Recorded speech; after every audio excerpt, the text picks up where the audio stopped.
Diawali dengan memperlihatkan seorang wanita bernama Jenny, ini orangnya, yang mana dia bekerja sebagai seorang pengasuh di sebuah tempat penitipan anak. Saat pulang, Jenny pun dijemput oleh kekasihnya bernama Steve, di mana mereka berencana untuk liburan ke sebuah danau di desa terpencil yang jaraknya lumayan jauh.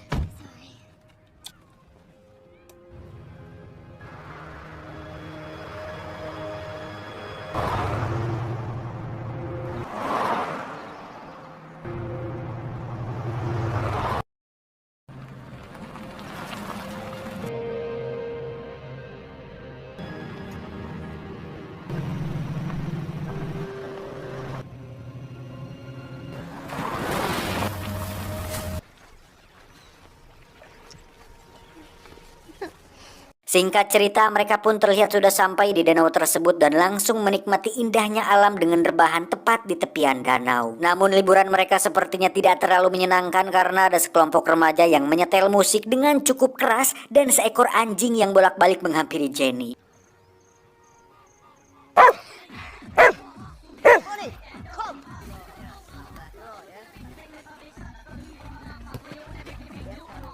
Steve pun memutuskan untuk menegur mereka, namun para remaja tersebut malah berkata-kata kasar dengan gaya sok-nya hingga akhirnya mereka pergi meninggalkan tempat tersebut. I'm not gonna be bullied away by a bunch of 12-year-olds. Yeah, do you want my autograph?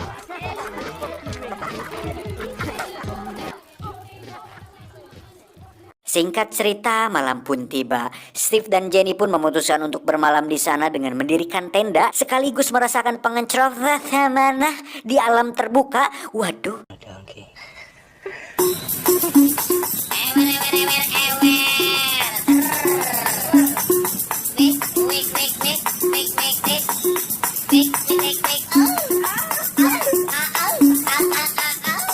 Esok paginya mereka pun mandi junub bersama di air danau yang dingin hingga saat mereka akan pulang, Steve pun dikejutkan dengan hilangnya kunci mobil yang ternyata sudah diambil oleh anak-anak bandel itu dan membawa mobilnya kabur entah kemana.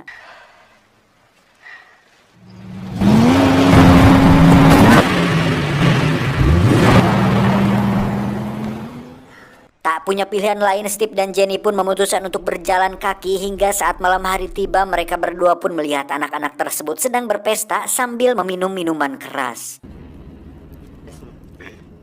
I don't care what you're up to here. Where's my fucking car? I've got no idea, mate. Dengan cepat Steve pun menghampiri mereka dan meminta mobilnya dikembalikan, namun anak-anak kurang ajar tersebut malah mengacungkan sebilah pisau yang membuat mereka terlibat perkelahian.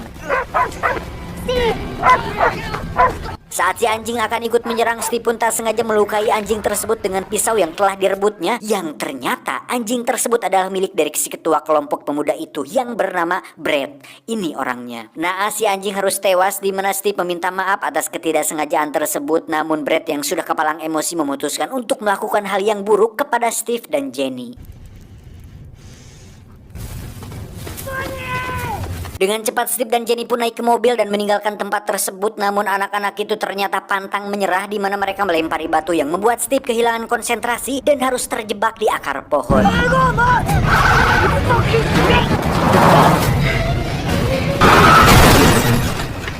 Dengan keadaan itu, Steve pun menyuruh Jenny untuk sembunyi sampai situasi benar-benar aman. Namun apa yang terjadi, anak-anak bandel tersebut ternyata membawa Steve dan mengikatnya kemudian menyiksanya bergiliran, di mana tindakan tersebut sama sekali tidak mencerminkan seorang remaja pada umumnya. Sumpah kalau kalian nonton sendiri filmnya atau udah pernah nonton filmnya pasti ikut emosi, asli.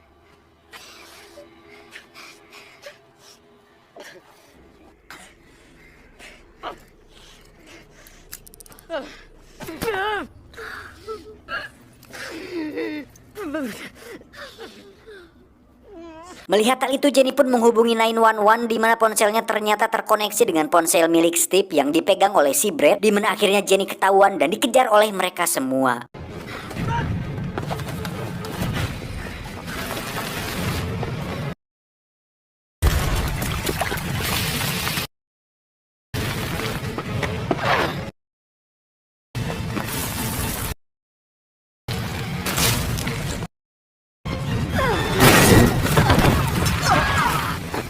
Beruntung sebagai seorang pengasuh yang terbiasa ucing sumput dengan anak-anak kecil, Jenny berhasil mengelabui mereka dan bersembunyi dengan baik yang tanpa mereka semua sadari, Steve sudah kabur dan lolos dari ikatannya.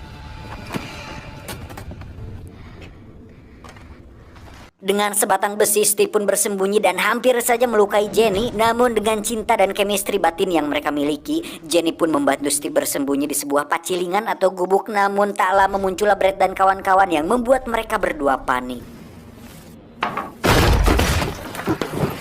Sebuah keberuntungan kembali terjadi berkat profesinya sebagai seorang pengasuh anak-anak, di mana Jenny terpaksa mengajak Steve untuk sembunyi di dalam air yang tentu saja akan membuat perih dan sakit pada luka di tubuh Steve. Setelah dirasa cukup aman, Jenny pun meletakkan Steve di semak-semak sementara dia akan mencari bantuan.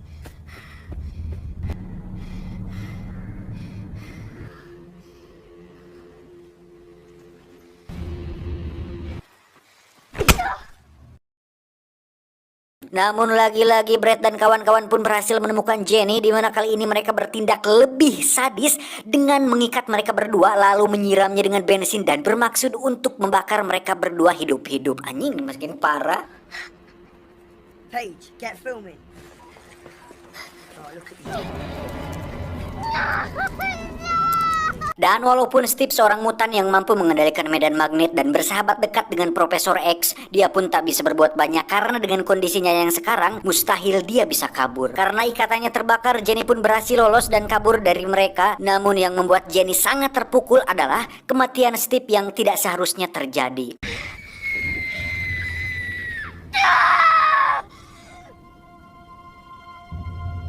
Jenny kemudian bersembunyi di dalam tempat sampah hutan yang sangat bau hingga Brad dan satu kawannya tidak mencurigai hal itu sama sekali.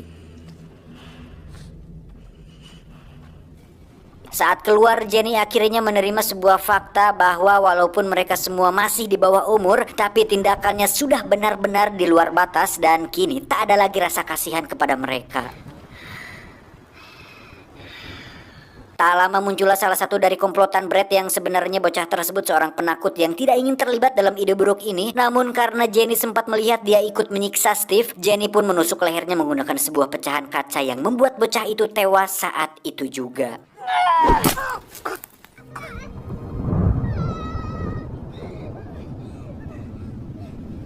Saat malam tiba, Brad dan kawan-kawan pun menemukan jasad si bocah tadi sudah terbujur kaku, di mana salah satu temannya berniat untuk menelpon polisi. Namun hal itu mendapat kecaman dari Brad yang langsung memukulnya dan menginjak kepalanya beberapa kali hingga dia meninggal dunia.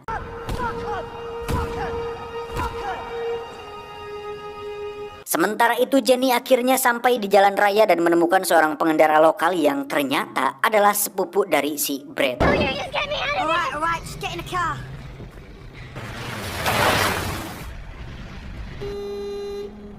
Fuck. Saat melihat Brad datang, Jenny pun dengan cepat mengambil alih kemudi dan kabur dari sana, di mana dia sempat menabrak seorang gadis yang merupakan anggota dari komplotan si Brad yang membuatnya tewas di tengah jalan.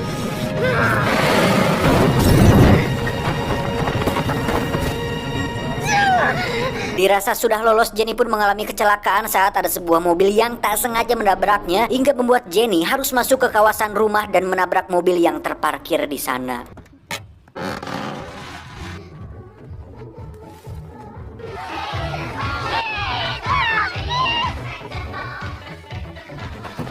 Dan faktanya orang-orang itu adalah orang tua dari anak-anak bandel tersebut, di mana Jenny secara tidak sengaja justru masuk kembali pada situasi tidak aman. Dan benar saja, saat mereka mencoba menolong Jenny dan menyuruhnya membersihkan diri, muncullah Brad yang mengatakan bahwa Jenny sudah membunuh teman-temannya tanpa dia menceritakan kronologi yang sebenarnya.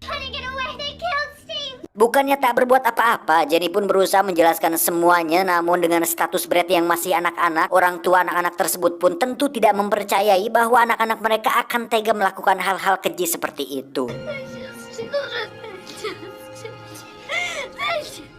Hingga saat salah satu orang tua terlanjur menelpon polisi, ayah dari si Brad pun menyuruh Brad untuk masuk kamar. Sementara dia bersama teman-temannya akan membunuh Jenny di kamar mandi dan menyelesaikan apa yang telah dimulai oleh anak-anaknya.